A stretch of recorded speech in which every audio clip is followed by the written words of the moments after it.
This video is to show you how to add these charts to your figures. And so for the summary products, we want these charts, and everything on here should be the same as, it's going to be like you made the context map. You'll export your BRAT inputs from, we'll export them out of ArcMap, bring them into Illustrator. Get them where they need to be, as we've shown in other videos. I like to bring them all in. Let's see. And put them right under here under BRAT. And they will be in the same order that they're in your ArcMap. So I just go through, and as I make them, I'll turn one off, turn all of them off, and then turn the one I want. So if I was making this one, I turn it off, turn that one on, and then move on to the next one. I'll turn this one on, turn that off, etc. down the line. We ran into some problems with the management map, so I made the capacity maps first. And so this is one of my completed, this is the existing capacity, but I'm going, actually I'll go ahead and use this layout and add in, actually no, I'm going to come over here because this already has my BRAT management. And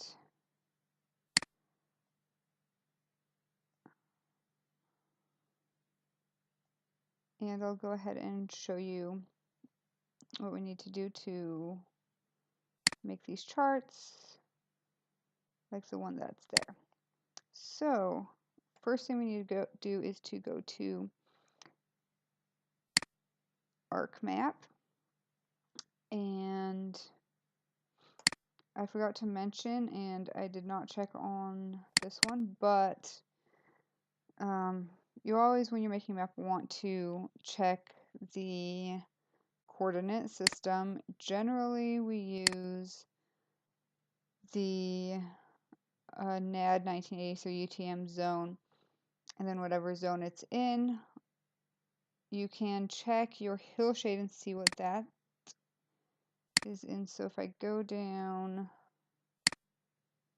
to topography, usually whoever got the hillshade should have made sure that that is in the projection that you want. This one's in a different projection than we usually use, but since that's what I've been using, we're just going to keep it on these ones. It's pretty similar to the UTM zone 10, so that's what you would normally use for California, or you can check and just Google UTM zones, zone map, and click on one of these, and it will show you where those zones are. So Southern California is actually in 11. Usually we're going to be using, probably most frequently we use 11, but also 10 and 12. Then, let's see, I'm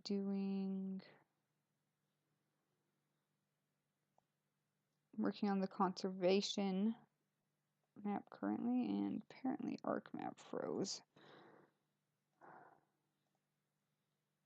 Okay, here we go. So I'm going to open the attribute table, and I'll turn these other ones off. Normally I would move my attribute table onto a different screen so it would make it easier. there'll be a stream length. Go calculate geometry.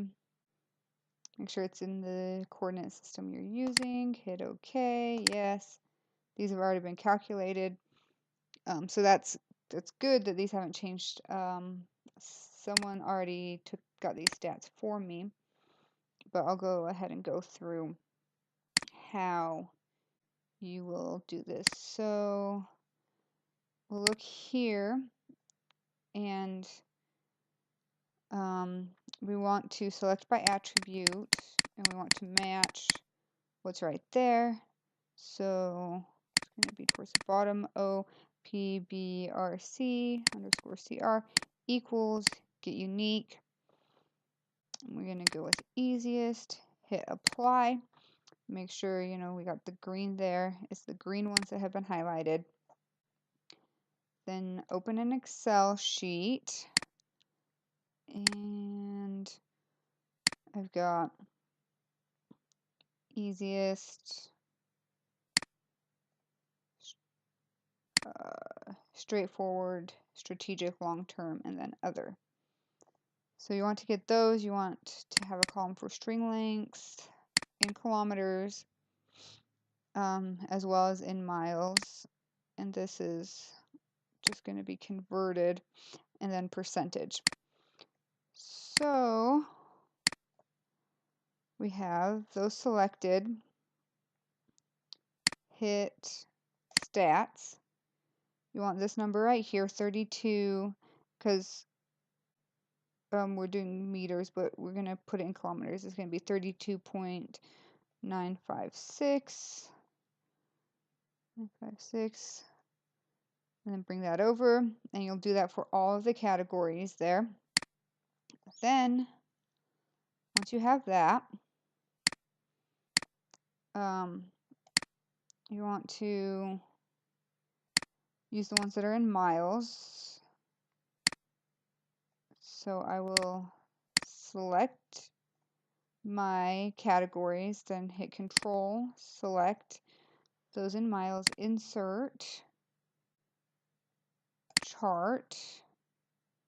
I want a bar chart. And as you can see, this chart that I already have it's different than the one I just brought in, and that's because it will bring it in, and the bottom here is going to be on top here. So you want your format chart, and I'm going to click on these categories, go over to the format axis options, categories in reverse order.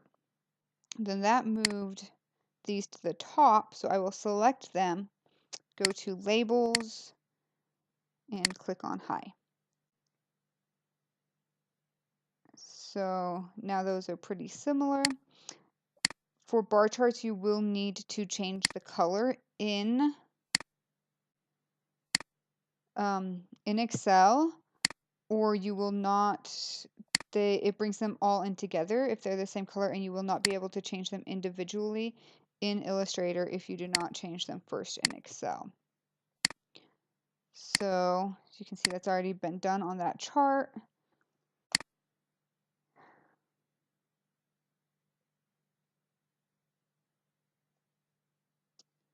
Okay, so now you just copy and paste it into Illustrator.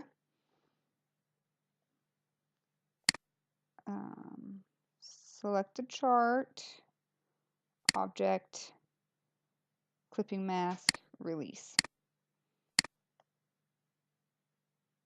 Then I don't want that title, so I'm just going to select with your right arrow, select across the top, and I would include that chart title, and then hit delete and delete again. Then I'm just going to delete these categories at the bottom as well. And next, so because I've already made some charts, I like to just delete the bars and these lines in the middle, and just move my chart onto that. But if you're making a new chart, you'll bring it over where you want.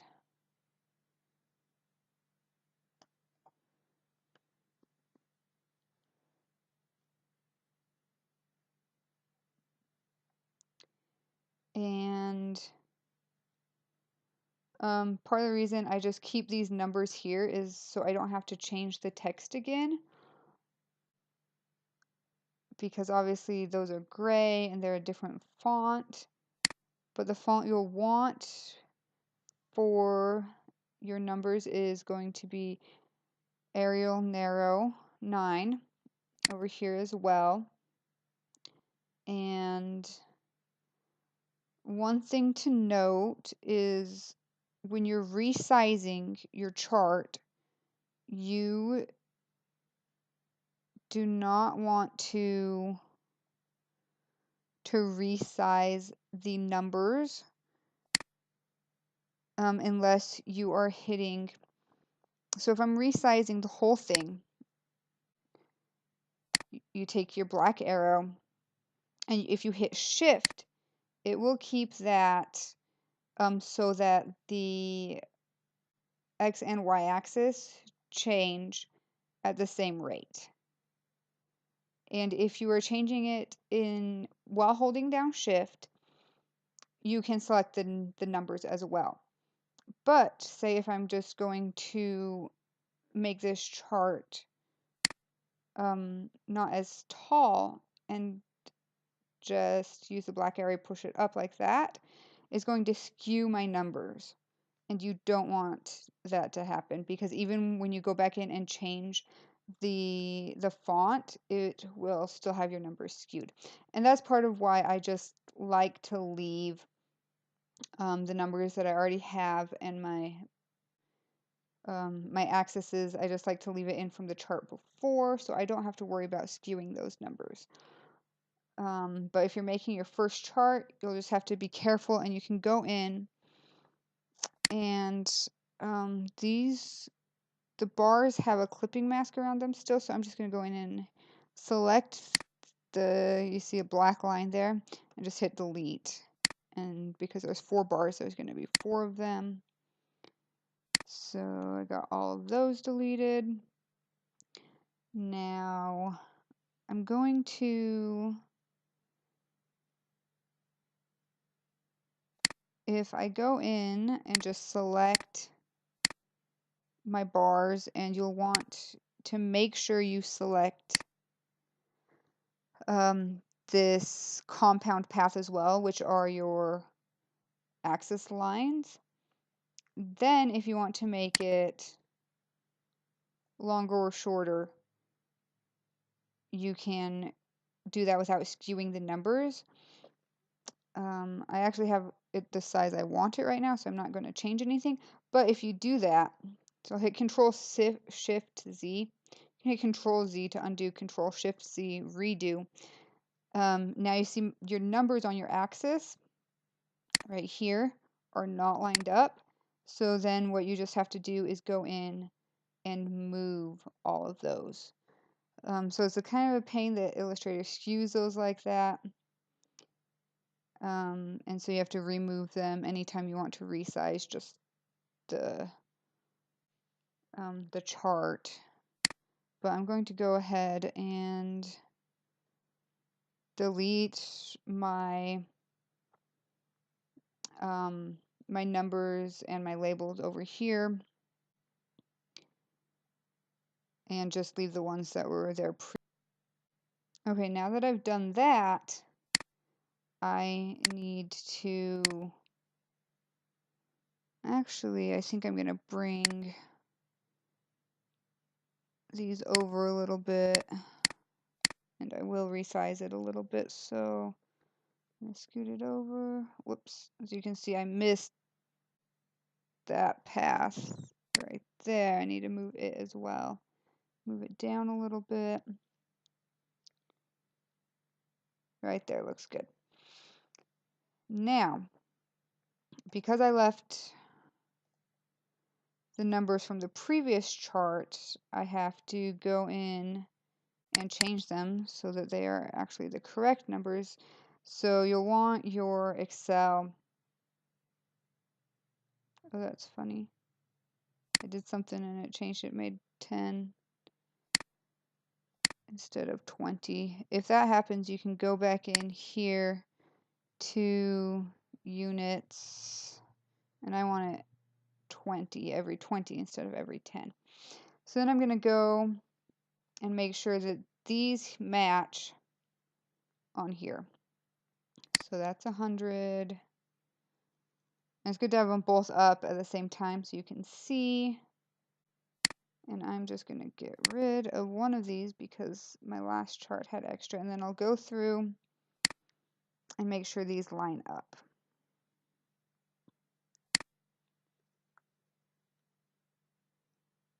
And of course, I'll need to change these as well. So make sure that those match up. And I'm not going to put the whole title on my charts. It's really long. I think it's unnecessary because it is already in your legend, and so you can refer to the legend.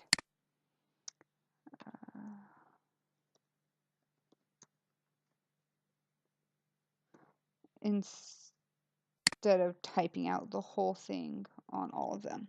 So I'm going to go through and do that to all the ones that I haven't completed yet, and I'll be back.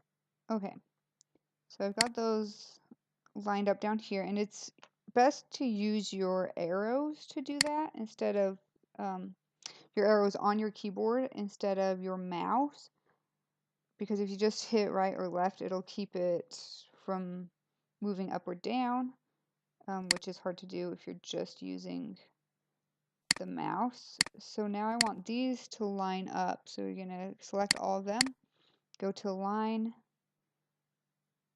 and you want them to align on the left side. They must be in a group together. So if they're in the same group, they will not align. So I'm going to hit Control Shift Group. You can also go up to here, Edit, Ungroup. Then you should be able to align them on the left side. I'll hit over, and if you hit Shift over, it will move them more spaces. So that's regular over. This is Shift over. Now I got those all lined up. Now we want kilometers along the top axis. So I'm going to go in and hit miles. I'm going to enter all the numbers that are along my axis. So 20, 40, 60, 80, 100. Then you go km equals convert this number, comma, this is mi, close your parentheses, comma, parentheses km, not parentheses, quotations, end quotations, end parentheses, enter, and I must have typed something wrong. Oh, I don't have a T on the end of convert. There we go. And that will give you an estimate of the kilometers that correspond with your miles. And then, because these are already the same, this is just going to change to 161, and then I'll delete this just like I did below, and then move them into place. And then these ones, the kilometers are going to be Arial, narrow, italic, and 8-point instead of 9-point, so they're a little smaller. Now, your percentages. So you go in here. Again, I like to have my Excel on one screen and Illustrator on another screen. It makes it easier to make sure I get the percentages right. We're looking at 13, 10, 20, 57. And when I'm making the chart for the first time, I like to select one of the numbers from my axis, just hit Control C, Control V, since they're going to be the same size. Then I'll bring it up. I'll put whatever percentage it is. Hit 57%. Then I'll copy and paste that however many times. And then just go ahead and change the number. And that way you don't have to rechange the font and everything again. Just get your numbers lined up with your bars. This is 13. Oh, by the way, the percent, add percent again, and then 13, 10, and 20. And that will give you your chart. Oh, also, I guess when you bring it in the first time, when you're making a chart the first time, you will need to create a box, a rectangle around it. We talked about making a rectangle for the legends. Then select that rectangle, which mine is locked right now, but if we unlock it. So if you lock, I guess I haven't talked about this, if you lock a layer, I can come in here. So right now, if I tried to select my whole chart, I'm going to end up moving my hillshade. It grabs my hillshade and moves it. But if I lock my hillshade, lock my base map, then I can come in. Nope, something else. Yeah, that too. Go in and lock things. See, I'd also need to lock my outline of my watershed as well as these labels to be able to select my whole chart without going through and just selecting the things individually. So locking can be really helpful. I lock my rectangle that I make on my chart because it makes it easier to select individual things. Sometimes I'll accidentally select that rectangle. But go in and unlock it, select it from this window, and go Effect, Stylize, Drop Shadow. It's just like, actually I don't think we made a drop shadow for anything else. We used to put a drop shadow on the hillshade. I have not done that in these. So I'll make a drop shadow on that chart. I like those. I'd hit OK. It already has one though, so I don't need to. If you want to make adjustments to your drop shadow, you go into Appearance, and the drop shadow will be right there. I can turn it off and turn it back on. If you are making something that has a drop shadow on the hillshade, that can be really helpful because if you accidentally move your hillshade and try and move it back, it takes forever to, or need to move it for some reason. It takes forever to move the hillshade when it has a drop shadow on it. So you can turn off your drop shadow, move it, and then turn it back on later, and that will make things go quicker. So that's just one helpful piece of advice. Now, the next thing I want to do, I found out also if something is locked. Say if these were locked and I want to do a spell check, it would miss those. So all those are unlocked now though. So I'm going to go Edit, check spelling. There it is. Hit Start. See, and I've mistyped easiest. So that's why we do this spell check. Hit Change and then just go through. It's going to think all of your names of cities and stuff are spelled wrong, but just double check them with ArcMap, make sure they're okay, hit ignore when you know that they're right, and then done. And that should be that for adding a chart. Also, for the legends for this, they are on a different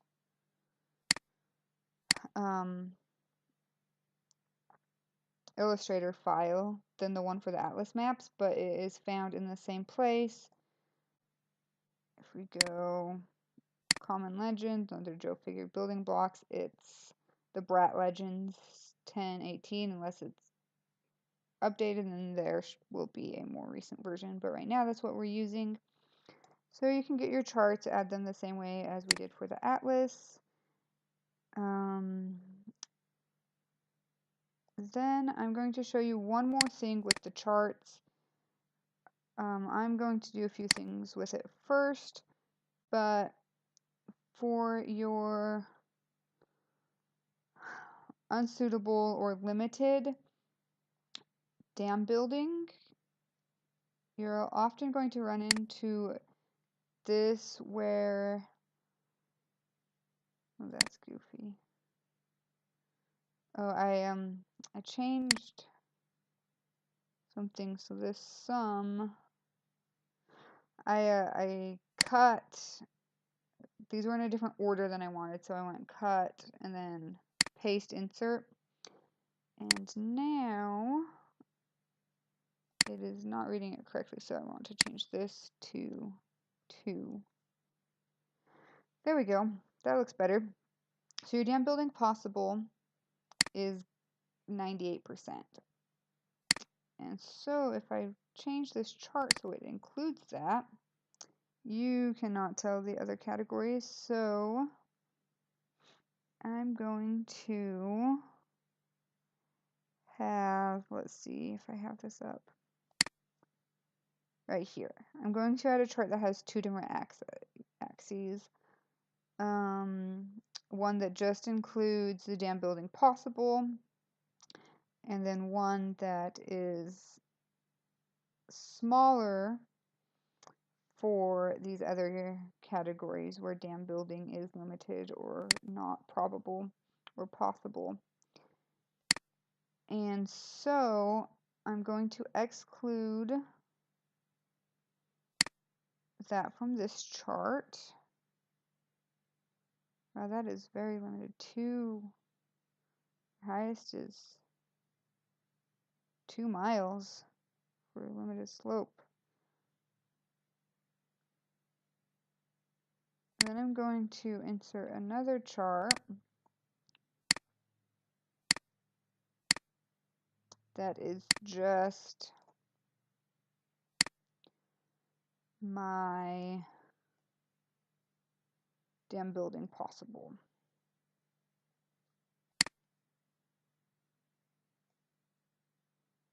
And I'm going to go ahead and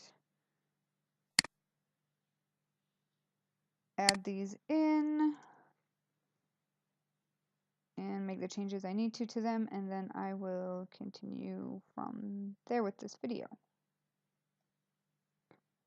So while I'm thinking about this, you want your chart to match the same order as your legend. So I'm going to cut, and as I said, with the other one that I'd already done, insert cells, and then you just got to make sure that they're all included, and 2 to 4, we want that to be to 5. And just make sure that all of those are in the same order as what you have on your legend. So I had to change some things around. I got rid of the stream power limited because that was 0. So I will also go in and remove that from my legend.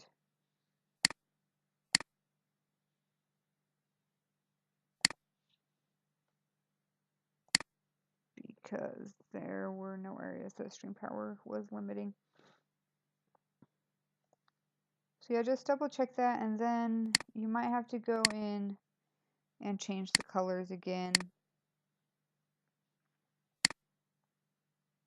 because it might bring it in the same. So just a few things that you need to make sure and check with. And I just realized I forgot a step in here. I want to make sure that these colors here, I changed them in Excel, but I didn't change them to match exactly what is on my chart. So I'm going to get the little eyedrop tool and click on that color. Then I will select and move it over and hit no outline. And I'll go through and do that for all of these. If you're doing the capacity maps, those ones, the color will be the same for one chart to the next. So what I would do is, before I deleted the chart that I already had, or the bars from the chart that I already had, I would go in and just get the colors from the previous chart, from the bars. So that way, instead of getting it from the legend, if you get it from the other chart, you will not have to move the stroke over to the fill and then select none for the fill. So it's just a little bit easier that way. But there we go. Now I got my colors changed. So make sure your colors match from your chart to your chart is the same as your legend. Okay, so I've brought my two charts in. I've moved them over to where I want them, and I have got the colors changed on them. I have also lined them up so that they are, the bar on this matches that there, and the end bar on this matches this one here. So my next step is I am going to make these lines on this chart shorter. I'm going to go, you can see you have an open circle there, a closed circle there. I'm going to hit a shift, and actually I'm going to undo what I've done. So I'm going to make sure that they match. So again, open, closed. I'm going to hit a shift up, and then 1, 2, 3, 4, 5. Same thing here. Shift up, no more shift, 1, 2, 3, 4, 5. Go down and do that for all of those. And then I'm going to do the same thing on the top. Shift down, 1, 2, 3, 4, 5. I think I want to do 6 actually from the top. So the next one, shift down, and then no shift, just down, 1, 2, 3, 4, 5, 6. Go through and do that for all. Now that I have that done, I can come up into my chart, select this group, and I can move it up. And I think I'm going to make this one just a little bit shorter.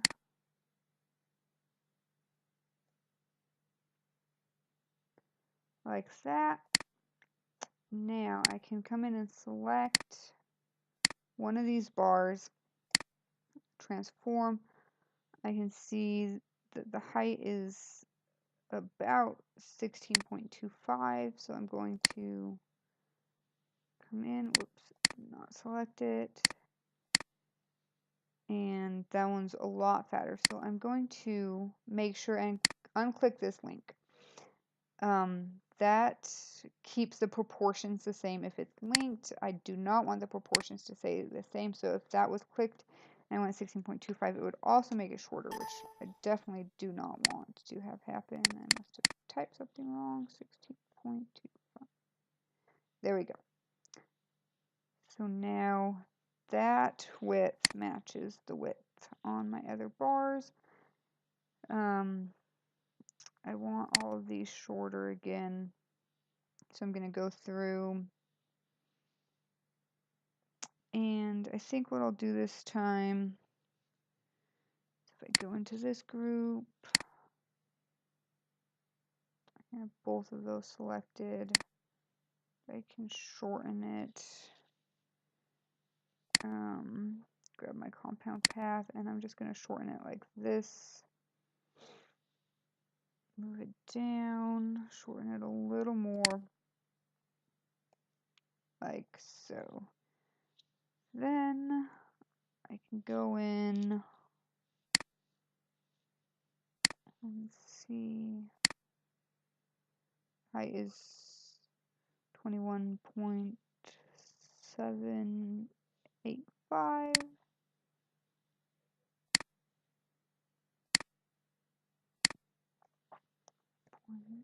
Okay, 787, I mean. There we go. Align these on the bottom. And that should be good. Now I'm going to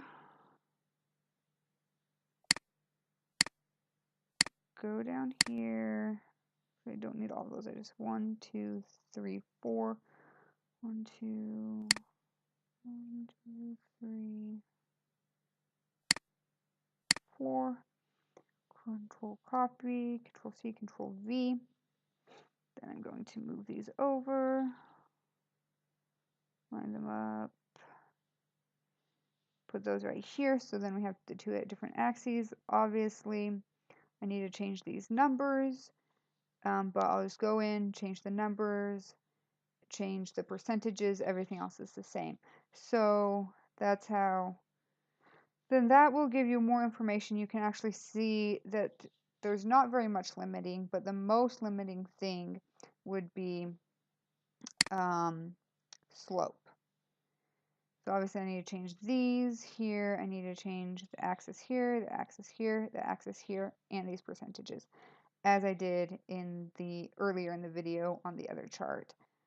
And that will give you the map for the unsuitable or limited dam building. If you have your possible dam building as extremely larger than your other categories, which is a likely scenario. I think that is all you need to know for making this. I'm going to go make those changes, but I'm going to end this video since it's already really long anyway, and you're probably done hearing about the charts, but you've already seen what it should look like from this map after everything's already been changed. So that should sum up adding your charts to your summary products.